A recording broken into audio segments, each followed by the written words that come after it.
Hey, it is your buddy, Peace and Harmony, with you here today. We are zooming in and focusing in a little bit more in depth and picking up where we left off on a great viewer question and that is like, how do I handle feeling like the narcissist, the bad guy? I'm the object in a relationship where I'm taking false accusations or really essentially being controlled through guilt. It's not a very pleasant feeling, but we're getting a little bit more into the action steps to how to handle it. And we did have a video shut down, so I apologize.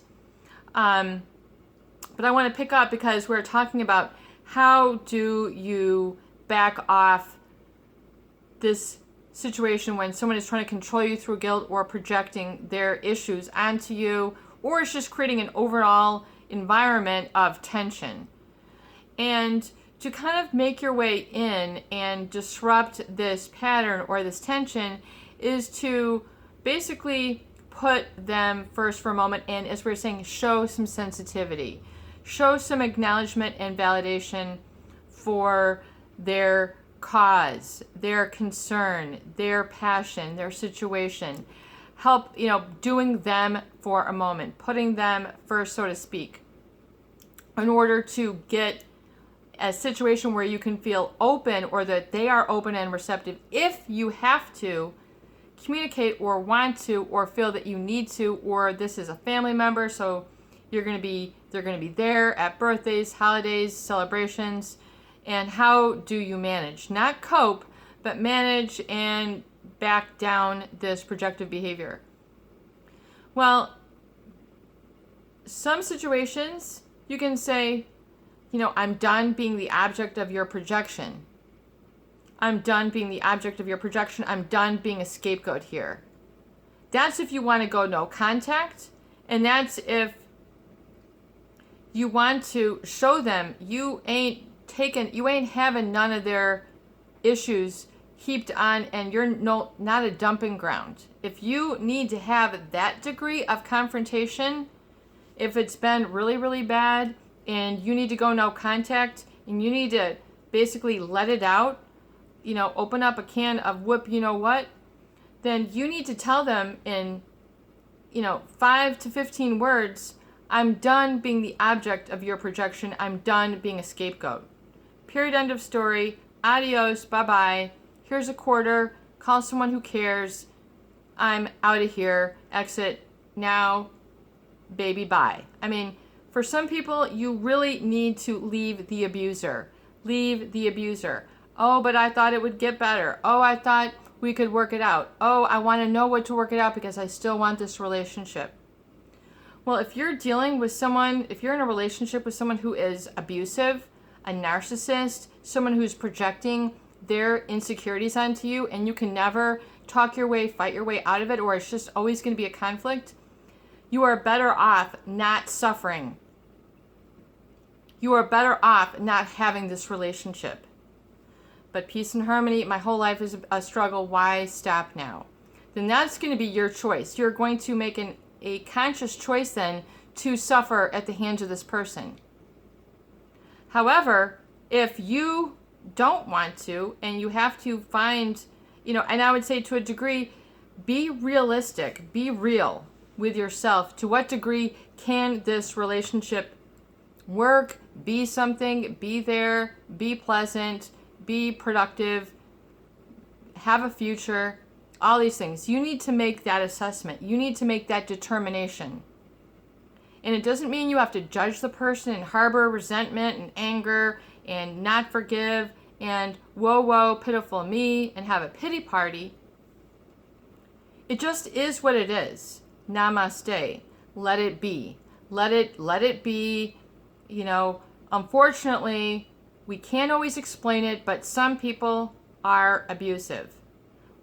Even if we treat them well, we buy them dinner, buy them a house, buy them a car, buy them whatever, do whatever, say whatever, it's not going to change. You can't soften up that which is irresolute or hard. You can't soften up these people. They have an axe to grind. I think that is the other statement that you need to be familiar with is when people have an axe to grind, they have an axe to grind, meaning they have something that they need to be adamant, upset about. It's going to always be on their mind. It's always on their front burner. It's who they are. They identify with having an axe to grind.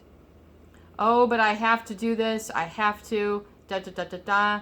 Okay, well, grind it here. I ain't going to take the shards of metal that are going to splinter me, hurt me, and cause me scars and wounds. Thank you very much, but I'm going to protect myself from this. I'm going to protect myself from this. So you need to ask for protection. You need to ask for protection. I need divine protection. And so you will receive. You also need to let yourself know, hey, you know what? This is a situation I'm going to protect myself from, i.e. shield myself from, i.e. yield away out of. Yield. Don't use the yang. Don't use the force. Don't use the fight. Don't go toe to toe. Don't go belly to belly. Don't challenge them. Don't act agitated. Don't act affected, because then they know you're off your game. They've got you right where they want you, agitated, apologizing, not getting the love, being shut out, not having access to your family members, your workstation, your work success, your accomplishments, being peace in your own house, being peace in your own skin. So you need to make the determination and be realistic about to what degree can the relationship be the way that you want it or have it. Some people say, but I really, really want this person. I really want this girl. Even though we have a fight, it's this, it's that, they're the one. Or now I feel miserable. Oftentimes you can feel miserable because you've gone through a breakup or there's growing pains. The family is spreading out. Things are going in different directions. You're trying to maintain, some cohesiveness, togetherness. We're in this together, a relationship. So if you're not going to go toe to toe, you're not going to challenge them, you're going to live in the solution. You need to understand that in order to have discussion with people who are trying to control through guilt or they've got their projection going on, to be able to have an inclusive feeling with them, you're going to need to kind of put them first and acknowledge and validate who they are and their identity. Oh, your background, with where you've come from, with your studies, with your experience, you're going to need to acknowledge and validate. Because of this, okay, and then use the relationship as an opportunity to learn as well. Maybe they want to share their story. Okay, well then share your story. Sounds like you have a story to share.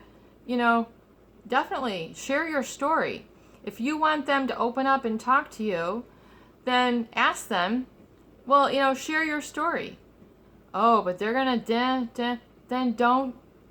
Okay, then we're not going to go there. We're not, but to acknowledge and validate, you can at least show that you're putting aside your sore feelings, your wounded side, your needs, how you feel. You're going to set that aside and you're going to say, okay, here I am. I'm going to be a bigger, nicer, better person. And I'm going to ask them and show that I acknowledge and validate where they are at energetically, emotionally, what their gig is, what they're getting down with, what their jam is, what their agenda is. Okay, so this is the torch that you carry. This is, the cause that you really feel impassioned about. This is your passion. So this is your calling. This is your specialty. This is your, where you specialize. So this is really sort of this is the track. This is your focus. This is, okay, I would like to learn about that. Or, if you don't want to learn, that's so interesting. Share more, tell me more. Getting the narcissist to open up is, they love to be able to open up, or if they are kind of like, you wouldn't get it, you're not a musician, you wouldn't get it, you're not 6'6", you wouldn't get it, you're not a dentist, you wouldn't get it, you're not a businesswoman, you wouldn't get it, this, I get it, show them you get it, you understand it.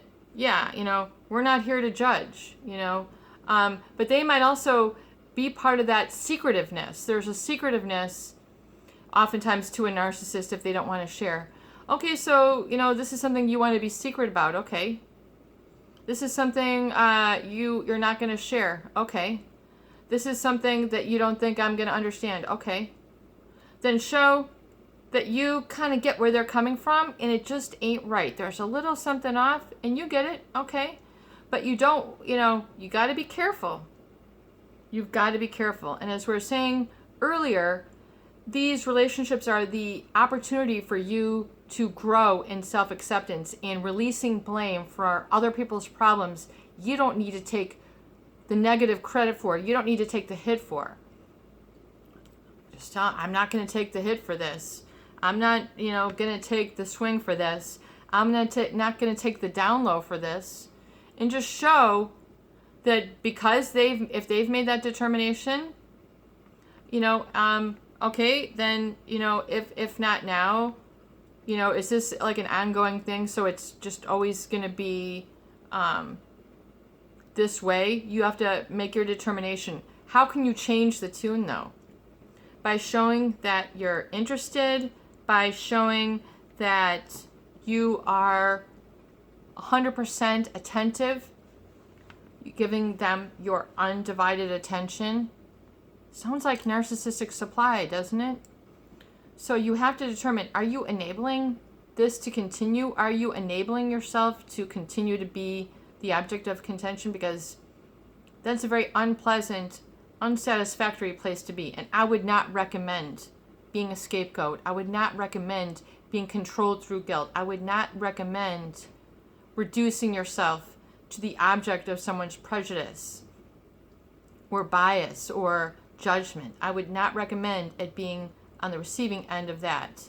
I would recommend not being on the receiving end of that. So deliberately not exposing yourself. Not, putting yourself in the line of fire there. However, can you break it down? Can you soften them up? Well, to what degree are they going to be unrelenting? That's up to them. You can't control other people. You can't control if they're going to give you or lambast you with false accusations. You can't control them if they're going to try to control you through guilt, manipulate through guilt. You can't control other people. So you need to arrive at a satisfactory solution. Say, I give up. I know I can't control other people. But you can be empowered. You can stand in your power. You can stand in your greatness. You can still stand in who you are and what you represent. And you can ask then to present, to discuss, to look at, and just represent your side. If they are not receptive, if they are closed off, then you can, acknowledge and validate, are you then closed off to this? Is this really what this is about? If so, then so be it. That is a choice, but it's kind of important for me to know. And if you, really, is it worth it? Is it worth going there and having the discussion? If it is, then have the discussion. Hey, it's just, if so, and also, and we were saying it, we're going to discuss earlier, if you are in the midst of this, how do you back it down? How do you be assertive and back them down saying you're not going to be spoken to that way, referred to, shut out? Because that's oftentimes how a narcissist will get their power. Where I'm only going to text over here. I'm only going to show you the pictures. I'm only going to give you the gift. Ha ha ha. And then you're feeling left out, shut out. And then so you can basically say, oh, okay, is this the place where I get shut out? Is this the place where I just put up and shut up? Is this what, you need to kind of go there. to show them, and not be reactive where you're showing a sign of weakness, but, just let them know, is this designed to push out other perspectives? Is this, and letting them know. However, there's another angle I think that I really want to address. And it has to be a little bit direct. And just, and said with a smile. Meaning you kind of get them. You kind of get their limitations.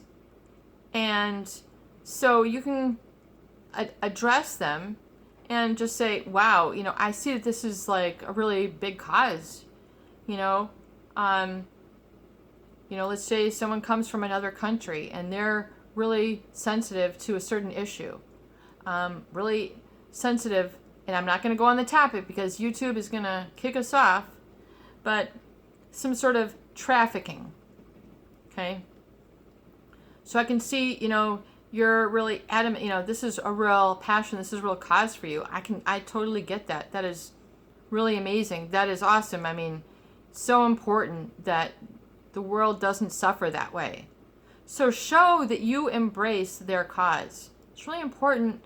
The world doesn't suffer that way. It's horrific, isn't it?